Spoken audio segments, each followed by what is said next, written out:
Iran एक एक करके सबका टेस्ट ले रहा है और सबकी धज्जियां भी उड़ा रहा है। लेकिन ईरान ने अब जो किया है ना, वो इस युद्ध का सबसे सेटिस्फाइंग मोमेंट है। इसे देखकर अमेरिकी भी कह रहे हैं कि ठीक किया ये, क्योंकि तुर्की कुछ हद से ज्यादा आगे बढ़ रहा था, अपने आप को दुनिया का सुपर पावर मानकर चल रहा था। डोनाल्ड ट्रंप ने अभी एक स्टेटमेंट दिया कि हम ईरान वॉर में अपना मकसद अचीव कर चुके हैं, यानी कि हमने रिजीम चेंज कर दी, फुल रिजीम चेंज हो गई और वो अब इससे पुल आउट कर रहे हैं। ईरान की जो वो जिसे कहते हैं ना, ईरान की जो प्लानिंग है, अगर तो ईरान ओवर कॉन्फिडेंट हो गया, ठीक है ना जी, तो मसले बन सकते हैं। अभी पता चला था, कल ही की बात है, कि एक और एयरक्राफ्ट कैरियर मिडल ईस्ट की ओर रवाना किया है। लेकिन अगर वो पुल आउट कर रहे हैं तो क्या अमेरिका अपने इस मिशन को आधे में युद्ध छोड़ के भाग रहा है अमेरिका? साथियों, तुर्की जो कि कहा करता है और आप जानते हैं उसको काफी ज्यादा घमंड है अपने एयर डिफेंस सिस्टम्स को लेकर के, वो पूरा का पूरा जो है चकनाचूर होता हुआ नजर आ रहा है। और जो एर्डोगन जो है वो जगह जगह जाकर के जो कहते हैं हम किसी भी वर्ल्ड वॉर के बीच, किसी जंग के बीच में नहीं आते, तो ये अपने पाकिस्तानी को जो एयर डिफेंस है वो क्यों दिया करते हैं? तो इसी एयर डिफेंस के पाकिस्तान की मदद करने की सजा जो है अब इनको मिल चुकी है, वो भी ईरानियों के द्वारा। 2 मिसाइलें तुर्की के अंदर जा करके गिरा दी गई हैं ईरान के द्वारा, और यहाँ पे ही एर्डोगन का और ये जो तुर्की का जो गवर्नमेंट है वो पूरा चकनाचूर होता हुआ नजर आ रहा है। भले ईरान कैसा क्यों ना हो, किसी का साइड ले रहा हो ना ले रहा हो, लेकिन ईरान ने सबसे सही और अच्छा काम जो किया है वो तुर्की का घमंड और उसके जो चकनाचूर जो किया है वो बिल्कुल देखने लायक, और ये बहुत ही ज्यादा अत्यंत आवश्यक था। इस युद्ध की एक अच्छी बात यह हुई है कि अरब का कौन सा देश कितने पानी में है ये सबको पता लग रहा है, क्योंकि ईरान एक एक करके सबका टेस्ट ले रहा है और सबकी धज्जियां भी उड़ा रहा है। लेकिन ईरान ने अब जो किया है ना, वो इस युद्ध का सबसे सेटिस्फाइंग मोमेंट है।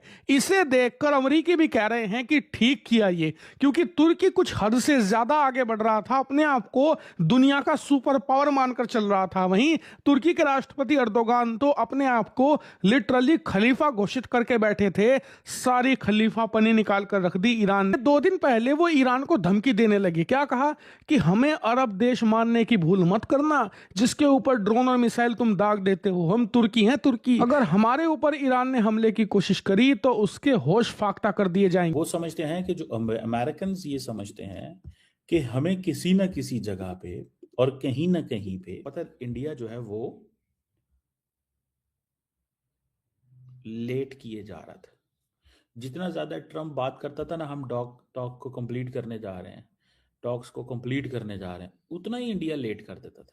लेकिन अब ईरान को यह बात बुरी लग गई। ईरान ने क्या किया कि कल ही इनका इलाज कर दिया। स्क्रीन पर आप देखिए, ईरान ने एक मिसाइल, सिर्फ एक मिसाइल दागी तुर्की की तरफ, ये दिखाने के लिए कि इनकी हैसियत क्या है। और ये मिसाइल बड़े मजे से तुर्की के अंदर ना सिर्फ घुसी बल्कि काफी अंदर तक चली गई। वो तो भला हो अमेरिकी डिफेंस सिस्टम का, जिसने किसी तरीके से इसे मारकर गिरा दिया। लेकिन का जो बेस है तुर्की के अंदर वो ना होता, और उसकी सुरक्षा के लिए अमेरिका ने जो वहां पैट्रियोट तैनात कर रखे हैं वो ना होते, तो वो मिसाइल तुर्की के किसी शहर पर जाकर लगती। और इसीलिए ईरान ने सिर्फ मैसेज देने के लिए हमला किया था कि तुम्हारी तो इतनी भी हैसियत नहीं है कि खुद एक सिंगल मिसाइल भी रोक पाओ, तुम हमें क्या धमकी देते हो, तुम तो खुद अमेरिका के सबसे बड़े चमचे हो। और यकीन मानिए, तब से लेकर अब तक तुर्की के राष्ट्रपति एर्दोगान का मुंह से एक बोल नहीं निकला है। ईरान का ये हमला बहुत ज्यादा सेटिस्फाइंग है, क्योंकि इसने तुर्की को कहीं ना कहीं एक झटका दिया है, यह बताया है कि उसकी हैसियत क्या है और क्या इसकी कैपेबिलिटी है। अब उम्मीद की जानी चाहिए कि इस ह्यूमिलिएशन के बाद वो अपनी हैसियत के हिसाब से बोला करेंगे। जो बढ़कर बोलते हैं शायद ऐसा ना हो, क्योंकि इंडिया क्या करता था, स्लो कर देता था, यानी कि उनको पता था अब ये डेस्परेट हो गया अमेरिका, तो लिहाजा फटाफट इनसे जो है ना वो, और इंडिया डिमांड्स बढ़ा कि वो समझते हैं कि जो अमेरिकन ये समझते हैं कि हमें किसी न किसी जगह पे और कहीं ना कहीं पे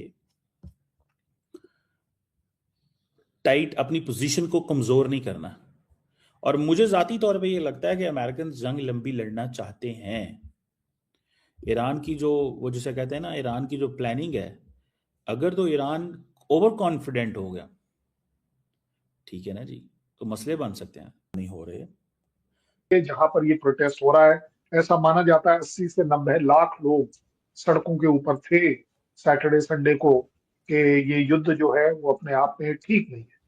उनका सेनेट, उनकी जो सो कॉल्ड पार्लियामेंट है, वो भी बोलती है कि इसमें ऑब्जेक्टिव थे क्या, और ये बताइए कल नहीं परसों का क्या ऑब्जेक्टिव है। आप तो सिर्फ लड़ाई आज की लड़ रहे हो, आप तो कल का भी नहीं बता पा रहे। इसलिए मैं आज भी कहूंगा कि यूएस लंबी लड़ाई लड़ने के कभी पक्ष में नहीं होगा, फिर ही कर सकता है। और वैसे भी आपको भी याद होगा, हमारे इंडिया में भी नुक्कड़ पर दादागिरी जो होती है, वो सिर्फ दादागिरी तक रह जाए तो ठीक रहती है। जैसी वो दादागिरी से बढ़ती है, आप या मेरे जैसा बंदा अगर एक कान के नीचे लगा देता है, उसमें सारी दादागिरी धरी की धरी रह जाती। आई थिंक यूएस के साथ इस बार वो हो रहा कि ईरान ने ये कर दिखाया कि आपके कंपैरिजन में मैं बहुत कमजोर हूं। ऐसा आपका कहना है, मेरा नहीं है। दैट मींस यूएस का कहना है। लेकिन इस कमजोरी में जो मेरी ताकत है वो मुझे ग्रांट कर। ट्रम्प ने कहा कि वो पहले ओपन करेंगे हम स्टेट ऑफ हार्मोज, नेटो को कहा मेरी हेल्प करो, ईयू को कहा। मुझे जाती तौर पे ये लगता है कि जिस तरह इंडिया ने ईरान के साथ, इंडिया ने अमेरिका के साथ टैरिफ्स के ऊपर डायलॉग किया था, और आपको पता है इंडिया जो है वो लेट किए जा रहा था। जितना ज्यादा ट्रम्प बात करता था ना, हम टॉक को कंप्लीट करने जा रहे हैं, टॉक्स को कंप्लीट करने जा रहे हैं, उतना ही इंडिया लेट कर देता था। भाई सिचुएशन ये है, इस पर यूएस बेसिस पे हमले नहीं कर रहे थे, ठीक है, फैक्ट्रियां बिल्ड हो जाती हैं, फैक्ट्रियों को क्या है।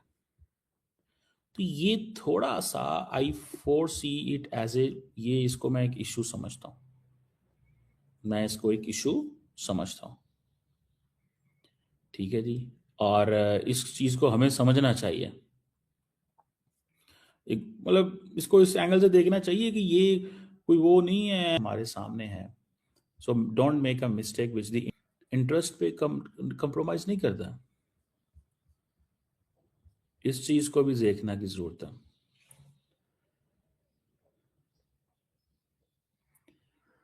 अब देखते हैं कि क्या वो जिसे कहते हैं ना चल रहा है, क्योंकि इस वक्त इंडिया के अंदर तो सवाल ये पैदा हो रहा है कि जी पाकिस्तान जो है ना वो फारग हो चुका हुआ है, पाकिस्तान को ये हो चुका है पाकिस्तान। हालांकि हमारे दोस्तों को इंडिया के अंदर इस सवाल आपके यूएस के इंटरफेरेंस के खिलाफ आ जाए, अगर इसी को रिजाइन चेंज करते हैं, तो मैं तो कहूंगा जनाब मेरे यहाँ पर भी ऐसी रिजाइन चेंज हमेशा रहे। India should also always be under the flag of India, और अपने देश के लिए अगर जज्बा नया निकल के आता है, मैं इसलिए नया पता है क्यों बोल रहा हूँ, क्योंकि ईरान में 2 महीने पहले प्रोटेस्ट हो रहे थे कि जी खमैनी को हटाओ, कि मुल्ला और ये मौलाना का जो जातियां हैं उन्हें हटाओ, औरतों के ऊपर जो अत्याचार हो रहे हैं उसको हटाओ। तो वहां से रिजाइन चेंज हुआ। साथियों, तुर्की के सारे राज जो हैं वो आज खोल दिए गए हैं। ये वही तुर्की है जो कि आप जानते हैं कि जब वॉर चल रही होती है तो ना ही ये भारत का साइड लेता, ना ही कोई मदद करता है, और यही वो तुर्की है जो हवाई हमले एयर डिफेंस में सबसे आगे रहा करता है। इसके पास सारे एयर डिफेंस हैं। वो सारी की सारी दीवारें जो है वो आज तोड़ दी जा चुकी है। जी हाँ, यहाँ बात हो रही है कि ईरान ने तुर्की को उसकी औकात दिखा दी, उसका सारा घमंड जो है वो चकनाचूर कर दिया है। जी हाँ, बात हो रही है कि तुर्की जो कि कहा जाता था कि तुर्की के पास एयर डिफेंस सबसे ज्यादा है और उसके पास काफी अच्छे अच्छे एयर डिफेंस है, जो कि अभी ईरान और अमेरिका की जो ये वर्ल्ड वॉर चल रही है, लेकिन इस बीच भी जो है तुर्की जो कि पाकिस्तान को एयर डिफेंस दिया करता है, हवाई हमले दिया करता है, जो हवाई इनके पास है बिना पाकिस्तान के मांगे, तो ईरान ने भी यानी कि ईरानियों ने भी इनके ऊपर हमला करके दिखा दिया, तुर्की के अंदर 2 मिसाइलें भेज करके। तो इनको इनकी औकात जो है वो पूरी तरीके से दिखा दी जा चुकी है ईरानियों के द्वारा। इससे साफ तौर पे ये जाहिर होता है जो एर्डोगन का जो गुस्सा था, या फिर आप कह ले एर्डोगन का जो एटीट्यूड था, वो पूरी तरीके से चकनाचूर होता हुआ नजर आ रहा है। वहीं दूसरी तरफ अगर हम बात करें तो जो ये कहा करते थे कि हम किसी का साइड नहीं लेते, हम किसी की मदद नहीं करते, ना ही हम वर्ल्ड वॉर में जो है ये सब पढ़ते हैं, तो फिर ये क्यों जो है पाकिस्तान को अपने एयर डिफेंस दिया करते हैं? पाकिस्तान तो नहीं मांगता है, पाकिस्तान को तो आप अपनी मर्जी से देते हैं ना, तो कुछ भी कह ले, लेकिन जो ईरान ने इस पे अचानक जो ये 2 मिसाइलें गिराई हैं तुर्की के अंदर जाकर के, जो मिसाइलें गिरी हैं, ये सबसे बड़ा प्रूफ है कि सिर्फ तुर्की का ही नहीं एयर डिफेंस स्ट्रांग है, बल्कि ईरान का भी है, और साथ ही साथ भारत का तो है ही।